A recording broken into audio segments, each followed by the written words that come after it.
Pack your bags, we're headed on a big old ride, with dreams of sunlit shores and the open skies, from the hills of Cyprus to where the world collides. Ready for a little Italian getaway? Sounds delightful. Where are we headed? We're diving into some blog posts from A New Life Planned in Cyprus by Rob and Mandy. Oh, I've heard of them. Aren't they the couple who moved to Cyprus from Cardiff back in 2006? The very same. And they chronicled their Italian adventure from March 2023, so we're tagging along, virtually speaking, of course. I always love a good virtual vacation. So where did they kick things off? Florence. Their journey began at the Santa Maria Novella train station, which I hear is quite the sight in itself. It is. And even though they didn't dwell on it, you can tell they were smitten with Florence's charm right off the bat. You know, those charming winding streets, the historic architecture. I can only imagine. They even gave a shout out to the Ponte Santa Trinita and the Ponte Vecchio bridges. Ah, those iconic bridges. Practically synonymous with Florence, wouldn't you say? Exactly. But they're more than just pretty pictures. The Ponte Santa Trinita, with those graceful Renaissance arches, really contrasts with the Ponte Vecchio, which has that medieval feel with shops built right onto it. Wait, shops on a bridge? You're kidding? Nope. Jewelers, art sellers, all overlooking the Arno River. Can you imagine a more picturesque setting for a shop? I am sold. Just from your description, I can already picture myself strolling along those bridges, soaking it all in. And just wait, because as if that wasn't enough, they turn a corner and bam. The Cathedral of Santa Maria del Fiore, the Duomo, comes into view. That pink, white, and green marble facade is truly something else. It's one of those landmarks you just have to see to really grasp, right? Did they mention if they climbed to the top of the dome? They didn't go into detail about that this time around, but they did spend a good chunk of their morning exploring the Piazza della Signoria. Apparently, it's over 700 years old. The Palazzo Vecchio, which really dominates the square, particularly caught their eye. 700 years. That's just mind-boggling. It makes you wonder what those walls have witnessed over the centuries. Absolutely. And of course, no trip to the Piazza della Signoria is complete without a photo op with Michelangelo's David. Hold on. Wasn't there some debate about whether it's the real deal or a copy? Ah, you're good. You're right. The original masterpiece is actually in the Accademia Gallery, but this copy in the Piazza della Signoria definitely fools a lot of tourists. I can see how that would happen. Any other noteworthy statues they mentioned? They briefly mentioned Perseus, standing triumphantly over Medusa's severed head. A little gruesome, perhaps, but undeniably powerful. I'm sensing a recurring theme here. Bridges, statues, a 700-year-old square. It seems like Florence effortlessly blends history and art into everyday life. Spot on, and that's precisely what shines through in their description of the Mercato Centrale Firenze, Florence's bustling central market. Oh, a market. Now that's what I call a true cultural immersion. Tell me they fully embraced the sensory overload of it all. Oh, they did. They were blown away by the sheer explosion of colors from all the fresh produce, the tempting aromas wafting through the air, and those friendly vendors offering samples of local treats. Talk about a welcome change from stuffy museums and grand piazzas. It's amazing how these bustling markets can exist just steps away from centuries-old architecture. Did they mention any specific vendors or products that caught their eye, or should I say their taste buds? They kept the details a bit vague this time, but their description really captured the vibrant energy and authenticity of the place. And you know what they did after that? They decided to take a bus to Piazzale Michelangelo for those breathtaking panoramic views of the city.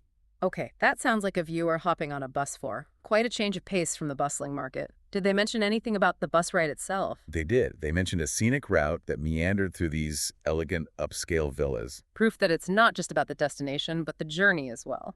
Exactly. And of course, it wouldn't be a trip to Piazzale Michelangelo without another glimpse of Michelangelo's David. Yet another copy, this one set against that amazing backdrop of the city. Oh, and they had a little tip for budget-conscious travelers like yourself. They enjoyed coffees and fruit tarts there for just €5. Now that's what I call an insider tip. Those little details really make all the difference. So what was next on their Florentine adventure? They decided to venture a little further afield and took another scenic bus ride, this one a mountain road, to a charming village called Fiesole. Fiesole. Now that's a new one for me. What's so special about it? Well, for one, they were quite tickled by a statue in the town square. 2 horsemen frozen in time, as if they're deep in conversation. It's those little quirky things that make a place memorable, don't you think? Absolutely. It's like stumbling upon a hidden gem. Precisely. They also teased a Tuscan taste experience and a meal at a place called Dallalola, but we'll have to wait and see what those were all about. Oh, the suspense. I'm already adding Fiesole to my must-visit list. Huh? What else did they get up to in Florence? Well, on their second day, they decided to delve into the world of Tuscan wine. Now, that's what I call a vacation.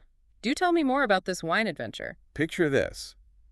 Rolling hills covered in vineyards, Tuscan sun warming your face, a glass of locally produced wine in hand. Okay, you've got my attention. That sounds like the perfect afternoon. That's precisely the experience Rob and Mandy sought out on their Tuscan wine tour.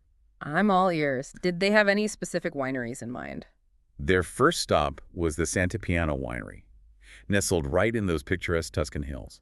They mentioned a scenic 50-minute drive, so I'm imagining incredible views along the way. Oh, a 50-minute scenic drive. That just adds to the experience, doesn't it? What about the winery itself? Did they say anything about that? Sant'Appiano is known for its traditional methods and that stunning location. Sounds right up their alley. And get this, they got a tour of the wine cellars led by the owner himself. Wow, talk about an authentic experience. They got a real feel for the winemaking process from grape to glass. That's fantastic.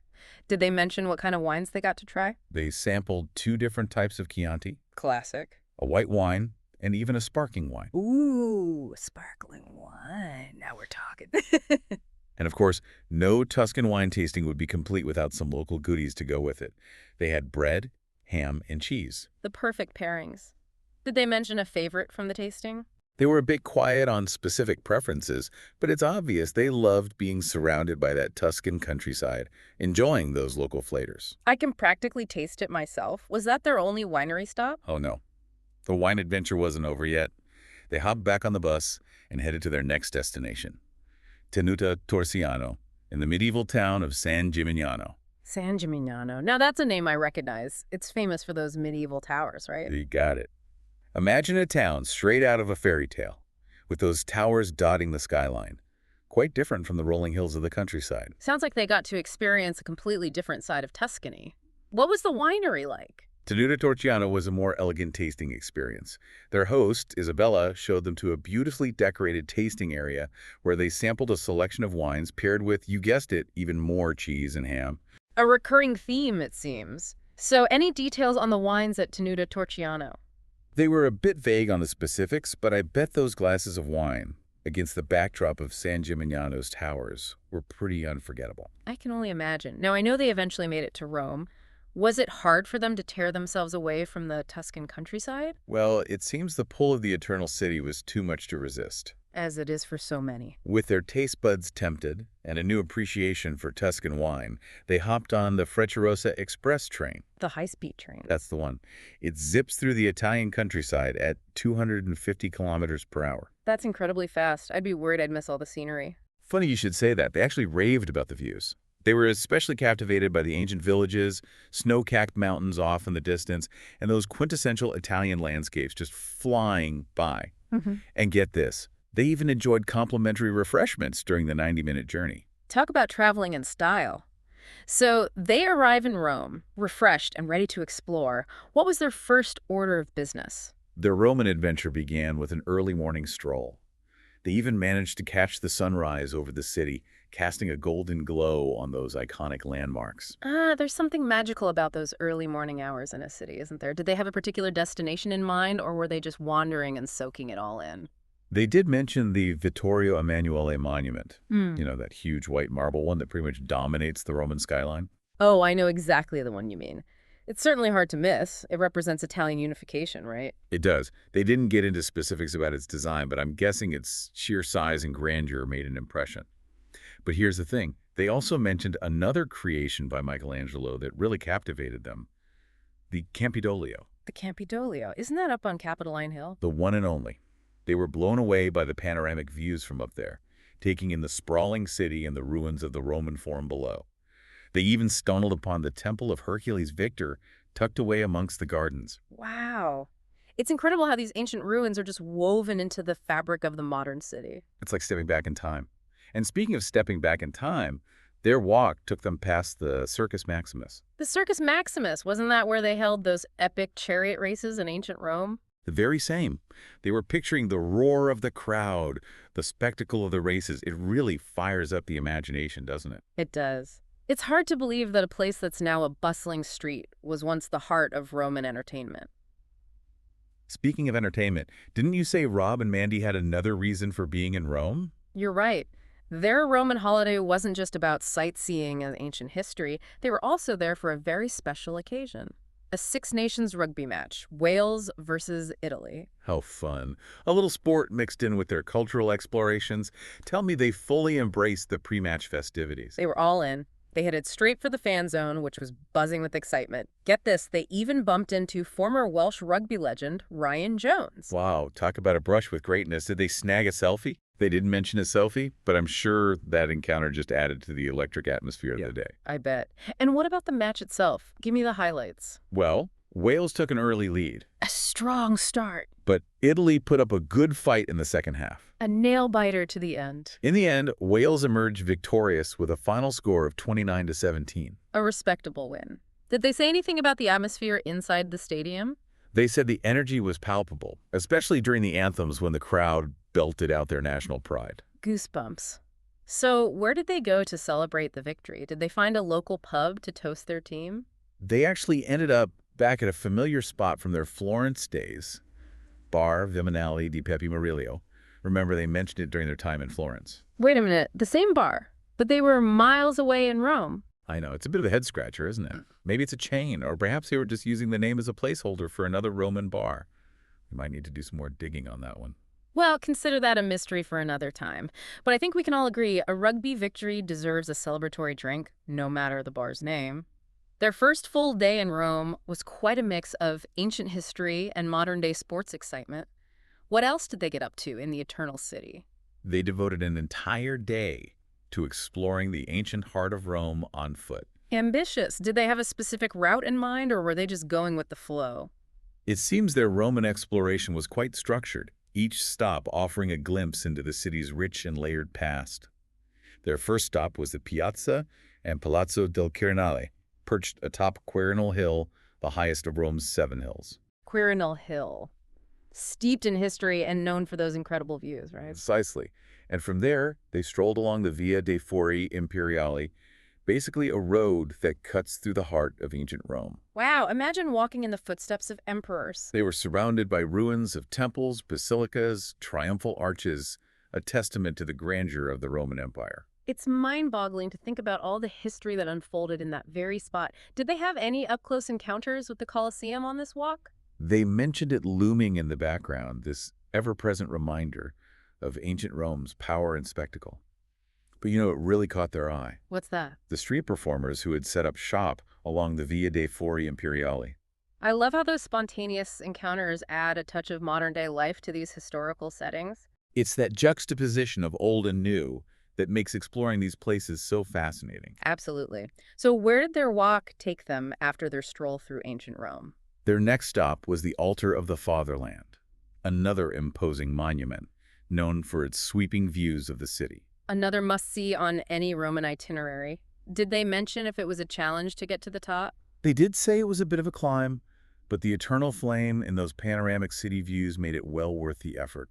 It's funny how certain landmarks just become synonymous with a city's skyline. The Altar of the Fatherland is definitely one of those for Rome. Okay, what else did they see on their ancient Rome walking tour? After a well-deserved break for refreshments, they made their way to, arguably, one of the most iconic sites in Rome, if not the world, the Pantheon. The Pantheon. Now, that's a site that never fails to impress. Did they mention their reaction when they first laid eyes on that iconic dome? They were definitely awestruck. They talked about its remarkable preservation, especially considering it dates back to around 118 to 125 AD. Just imagine standing beneath a dome built by the ancient Romans, a feat of engineering that stood the test of time. It's hard to grasp the skill and knowledge it took to create something so magnificent and enduring. Did they venture inside? Oh, they did. They were particularly captivated by the oculus. The circular opening in the center of the dome. The one and only. It lets in this beam of sunlight that illuminates the vast interior. It's a true architectural masterpiece that blends engineering, art, and spirituality. It's no wonder the Pantheon has stood the test of time, transitioning from a Roman temple to a Christian church. It's a real testament to its enduring beauty and architectural significance. Where did their Roman adventure take them after experiencing the wonder of the Pantheon? They continued soaking up the lively atmosphere, heading to Piazza Navona with its grand fountains and bustling crowds. Piazza Navona, another vibrant square brimming with life, artists, tourists, and that irresistible aroma of freshly brewed espresso. Did they partake in that quintessential Italian experience? They didn't mention stopping for coffee this time, but they did walk past Trajan's Column as they made their way back to their hotel after a long day of exploring ancient Rome. I bet their feet were aching after all that walking. Did they mention where they had dinner that night? They met up with some friends for a meal at Birreria Marconi. And here's where things get a little strange again. Oh no, not another mystery. What happened at Birreria Marconi? Well, they called it a restaurant, but Birreria makes me think more of a beer hall or a pub. Plus, they mentioned watching a very entertaining rugby match while they were there, which is confusing because the Six Nations tournament had already wrapped up. Another head scratcher. It seems like we've uncovered quite a few inconsistencies in Rob and Mandy's account. Did they shed any light on this mysterious Birreria Marconi? They didn't elaborate, but it sounds like they enjoyed their last evening in Rome. Good company, good food, and maybe even a replay of a thrilling rugby match. Well, I always say, when in Rome. Embrace the unexpected. Exactly. This deep dive into Rob and Mandy's Italian adventure has been full of twists, turns, and a few unsolved mysteries. What stood out most to you? It really makes you wonder, doesn't it? Like, what is Birreria Marconi exactly? Maybe a secret spot with a rotating menu of international sports. Right, just adds to their adventure. But it makes you think about travel in general. How so? It's not always about having everything perfectly planned out, is it? I suppose not. It's about embracing the unknown, those little detours and surprises that make every trip unique. That's a good point. It's those unplanned moments that often become the most memorable. Exactly. And I think even with those little mysteries, Rob and Mandy's blog posts have given us a fantastic glimpse into what makes both Florence and Rome so captivating. They really have. We've practically walked in their shoes, from the Ponte Vecchio to the panoramic views from Piazzale Michelangelo. And let's not forget that Tuscan wine tour. Sipping Chianti among those rolling hills, discovering those medieval streets of San Gimignano. Enough to make you crave a glass of vino and a plate of local cheeses. And ham, don't forget the ham. Yes, of course, the ham. But it's not just about the food and the scenery, is it? It's about immersing yourself in a different culture. Like they did at that market in Florence, the Mercato Centrale. Absolutely. The sights, the smells, the sounds, a true sensory experience. And they didn't shy away from the unexpected either. Bumping into a rugby legend, that mysterious bar, their trip was anything but predictable. Exactly. And I think that's a valuable takeaway for anyone listening who might be planning their own Italian adventure. It's great to do your research, have some sort of itinerary, but be open to those serendipitous moments. Embrace the detours, the unexpected finds, even those little head-scratching moments. Because at the end of the day, those are the things that will make your trip truly your own. So to all our listeners out there planning their next getaway, take a page from Rob and Mandy's book, be open to the unexpected, savor the local flavors, and don't be afraid to get a little lost in the magic of Italy. Who knows what hidden gems and delightful mysteries you might uncover. And if you happen to stumble upon Birreria Marconi, do let us know if they're still showing those rugby replays.